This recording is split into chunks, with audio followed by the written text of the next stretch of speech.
Doctor Who Season by Season. Season 3 Review Part 2. The new producer is Innes Lloyd, who takes over for the next story, The Celestial Toymaker. Sadly, although Lloyd would ultimately successfully turn around Who's ailing fortunes at this point, there's no sign of this in this story, which was commissioned by the previous producer. A 4-part story of which only episode 3 remains, though again it's available in Telesnap and Hawkins animated form. The Celestial Toymaker was, once upon a time, revered as a great surreal classic.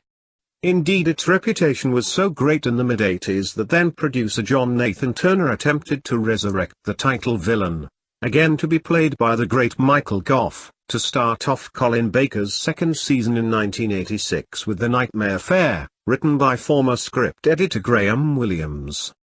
It never happened, of course, due to the mid-80s hiatus crisis, but it's indicative of the story's reputation at that time that he even thought to do it. But then, something happened. Namely, episode 3 was found, and people started to realize that maybe it wasn't so great after all. Indeed, I think that's putting it mildly. The Celestial Toymaker is fucking awful. An unbelievably tedious bore-a-thon that goes nowhere and is deeply dull while doing so. You want a surreal story that uses innocent things in a deeply sinister manner, you watch The Greatest Show in the Galaxy. You don't watch this piece of crap, which is a prime candidate for the absolute worst Hartnell story.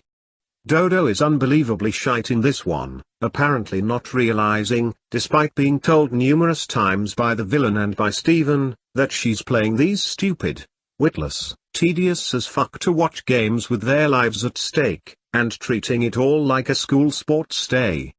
Somebody blast her out of a goddamn airlock, for fuck's sake. The next story is The Gunfighters, a comedy western that was also a Wiles commission. A 4-part story by Donald Cotton, who also wrote The Mythmakers, which exists in its entirety in the archives. Once regarded as the worst Doctor Who story ever, which it isn't, and the Who story with the lowest ratings ever, which it wasn't even then, mainly thanks to the Peter Haining 1983 book A Celebration, which essentially gave a generation of fans, their opinions. The Gunfighters was reassessed as a comedy classic in the mid-90s. The truth, of course, is somewhere in between.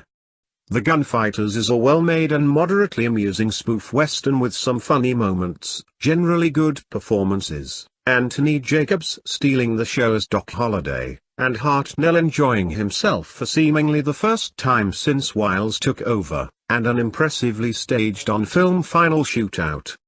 It's not the greatest or funniest story ever, but nor is it one of the worst, not by a long shot. It's massively superior to the fucking Celestial Toymaker, that's for damn sure. The next story is The Savages.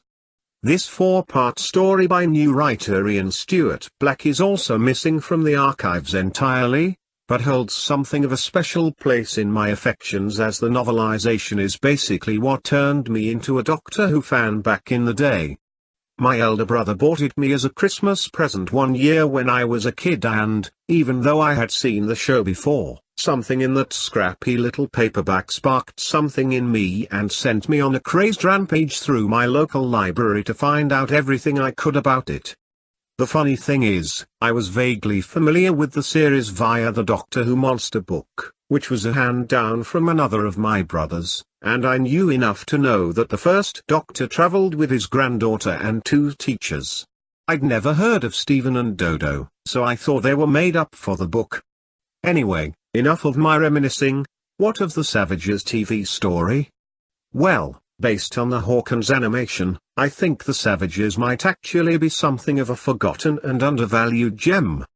It's spooky, atmospheric, with a dark premise, Hartnell on blisteringly angry form. No wonder Wiles didn't dare come into work anymore if he was facing that every day, and Steven almost reaching Ian levels of badass at times.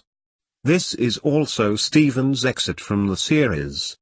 I think The Savages is the first indication of Innes Lloyd beginning to turn the series around from the mess it had started to become under his predecessor, even if it became ultimately a very different program to the Lambert version. The final story of the season is The War Machines, written by Ian Stewart Black again, and with all 4 parts in the archives and, like everything that exists, available on DVD. The War Machines is an entertaining story that is more radical than it might seem to us now. After all, the Doctor in modern London helping the military battle a deadly foe is a pretty standard genre of Who story, but this was the very first time it had been done, and is practically revolutionary, and it is deeply, deeply weird seeing the first Doctor wandering the streets, catching taxis and hobnobbing in discos. I wouldn't say it's the best of its subgenre by any means, but it's an entertaining and fun and generally well-made story. The War Machines also mercifully ditches Dodo, who gets a terrible exit perhaps befitting of her. She gets hypnotized and then sent off to the country to recuperate, only to send the Doctor a "fuck you, I'm off" message and not even say goodbye to him at the end. What a bitch.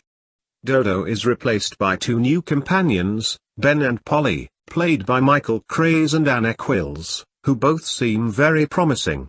Polly is also a serious babe.